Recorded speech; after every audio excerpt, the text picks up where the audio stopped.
حقیقت میں وہ لطف زندگی پایا نہیں کرتے۔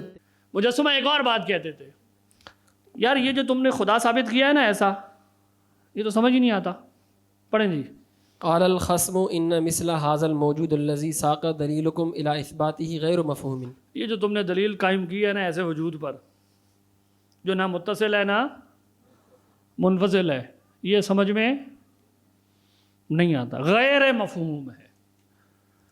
امام صاحب فرماتے ہیں کہ یہ بتاؤ کہ تم نے غیر مفہوم سے مراد کیا لیا ہے؟ یہ آج کے زندہ اعتراضات ہیں جو خدا کی ذات پر ہوتے ہیں۔ آج کے ایڈوانس ملحد اس طرح کے سوالات اٹھاتے ہیں، خدا کا تصور نہیں ہو سکتا، جب تصور نہیں ہو سکتا اسپیس میں نہیں ہوگا۔ الاقتصاد پڑھے، سب جواب موجود ہیں۔ امام غزالی کہتے ہیں غیر مفہوم سے کیا مراد لیا، ذرا یہ واضح کرو۔ اس کے دو مراد ہو سکتے ہیں۔ اگر تو تم غیر مفہوم سے مراد غیر متصور، تصور سے مراد ہوتے ہیں حصول صورت شیء فی الذہن، کسی شے کی صورت کہ وہ کیسی ہے وہ میرے ذہن میں قائم ہو جائے، اگر تو تم غیر مفہوم سے یہ مراد لے رہے ہو، تم بالکل ٹھیک کہہ رہے ہو۔ خدا کا تصور کہ وہ کیسا ہے یہ قائم نہیں ہو سکتا، یہ ہم بھی کہتے ہیں، کیونکہ تصور جسم کا قائم ہوتا ہے، تصور ان چیزوں کا قائم ہوتا ہے جس کو میں دیکھتا ہوں۔ عام طور پہ تصور کس چیز کا میرا ذہن قائم کرتا ہے؟ جس کو میں، اور دیکھی کون سی چیز جاتی ہے؟ مبصرات میں جو آتی ہے وہ جسم ہوتے ہیں۔ جوہر اور، میں نے کہا تھا نا، جوہر اور عرض کا علم کس چیز سے حاصل ہوتا ہے؟ حواس سے۔ تو یہ تو ہم مانتے ہیں خدا پر حواس کی کیٹیگری نہیں لگے گی یہ والی، کیوں؟ کیونکہ وہ جسم اور عرض نہیں ہے، یہ ہم بھی مان رہے ہیں۔ ذرا پڑھیں جی امام صاحب کی عبارت۔ ما الذی اردت بقولک غیر مفہوم، کیا مراد ہے تمہاری غیر مفہوم سے، ذرا بتاؤ۔ فإن اردت به انه غیر متخیل ولا متصور ولا داخل فی الوہم فقد صدقت۔ فإنه، بس یہاں رکیں۔ اگر تو تم یہ کہتے ہو کہ وہ ان معنوں میں غیر متخیل و غیر لا متصور ہے کہ وہ وہم میں نہیں آتا، یہ وہم متکلمین کی ایک علمیاتی اصطلاح ہے جس سے مراد عقل کی وہ کیپیسٹی ہے جو ٹائم اور سپیس سے متعلق موجودات پہ لگتی ہے۔ وہم سے مراد یہ اردو والا وہم نہیں ہے، بھئی یہ مجھے وہم لگ گیا، حقیقت میں تو نہیں ہے، بس وہم ہے۔ متکلمین کی لینگویج میں وہم سے مراد ریزن کی وہ کیپیسٹی ہے جو کس چیز پر حکم جاری کرتی ہے؟ ان موجودات پر جو ٹائم اور، غزالی کہہ رہے ہیں کہ اگر تم یہ کہہ رہے ہو نا کہ خدا پر وہم یعنی ٹائم اور اسپیس سے متعلق کیٹیگریز نہیں لگتی اور وہ اس کا میں تصور نہیں کم کر پاتا، تمہاری بات بالکل ٹھیک ہے۔ آگے چلیں۔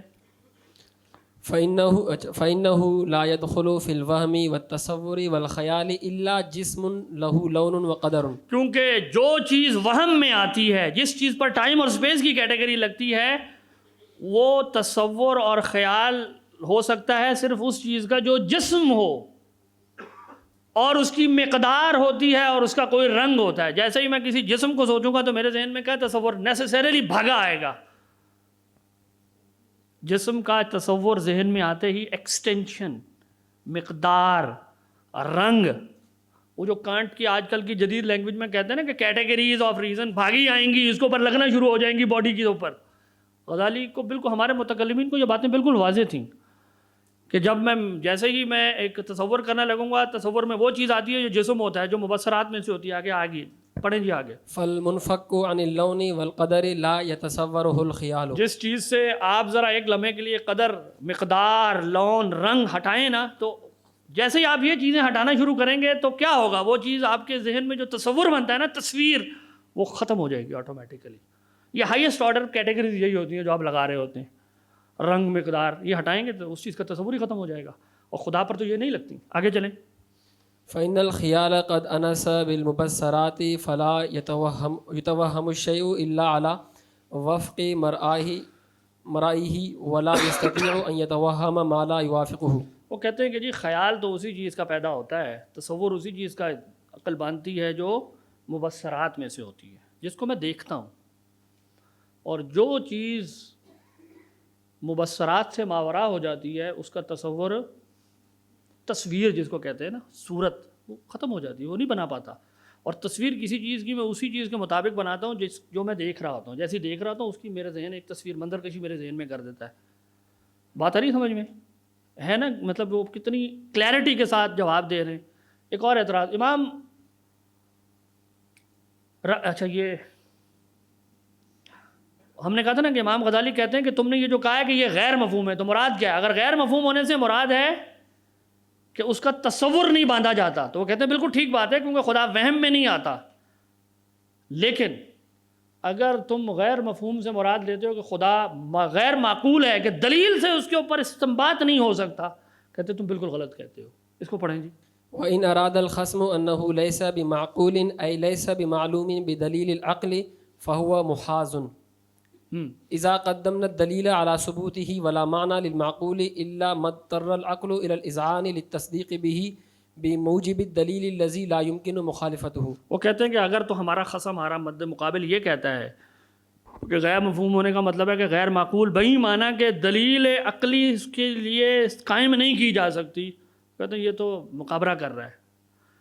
ٹھیک ہے، اس کی کوئی بنیاد نہیں ہے اس کے پاس. اور ہم دلیل پیچھے قائم کر آئے ہیں کہ ہر حادث کے لیے اور ایک ایسا محدث چاہیے جو واجب الوجود ہو. یہ تو دلیل نے، عقل کی دلیل نے ہمیں یہاں تک پہنچا دیا ہے. تو کیسے کہہ سکتے ہو کہ خدا کی ذات پر دلیل، ایک ایسے موجود کے ہونے کی دلیل بھی قائم نہیں کی جا سکتی؟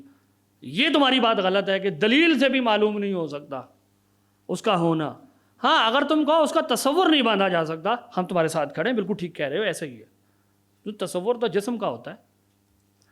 امام راضی کی یہ عبارت یہ بھی پڑھ لیتے ہیں. امام راضی نے اس کو زیادہ کنسائز طریقے سے المطالب العالیہ میں لکھ دیا ہے. اعلم ان كثيرا من الناس يزعمون ان كل موجودين فلا بد وان يكون احدهما ساريا في الاخر او مباينا عنه في جهه من الجهات الست. وہ کہتے ہیں کئی لوگوں کا یہ خیال ہے کہ ہر جو دو موجود ہوں گے نا تو ان میں کوئی ایک نسبت قائم ہوگی، یا ایک دوسرے کے اندر ہوگا، اور اگر وہ اس کے اندر نہیں ہے تو اس کے ساتھ کسی جہت کے ساتھ تعلق میں ہوگا، یعنی کوئی اس کے ساتھ وہ ڈائمینشنل ریلیشن رکھے گا. یہ کئی لوگوں کا خیال ہے. آگے وزعموا ان اثبات موجود لا يكون حالا في هذا العالم الجسماني ولا مباينا عنه بحسب شيء من الجهات ممتنع الوجود. اور ان کا یہ خیال ہے کہ ایک ایسا موجود جو نہ عالم کے اندر ہو، نہ اس کا حال ہو، یعنی نہ جوہر ہو نہ عرض ہو، وہ ہونا ممکن نہیں ہے. وہ اس کو ممتنع الوجود، اس کو ناممکن الوجود، محال سمجھتے ہیں. یہ ان کا خیال ہے. ثم زعموا ان العلم بهذا الامتناع علم بديهي ضروري غنی عن الحجت والدلیل. اور ان کا یہ بھی دعویٰ ہے کہ ایسے وجود کا نہ ہونا یہ ایک بدیہی بات ہے، علم ضروری ہے. یعنی جب بھی عقل سوچے گی ایسا ہی موجود سوچے گی جو جا کسی چیز کے ساتھ متصل ہوگا یا اس سے علیحدہ ہوگا تو جہت میں ہوگا. امام راضی کہہ رہے ہیں یہ لوگوں کا دعویٰ ہے، یہ کرامیہ کا دعویٰ تھا. پڑھیں ذرا آگے.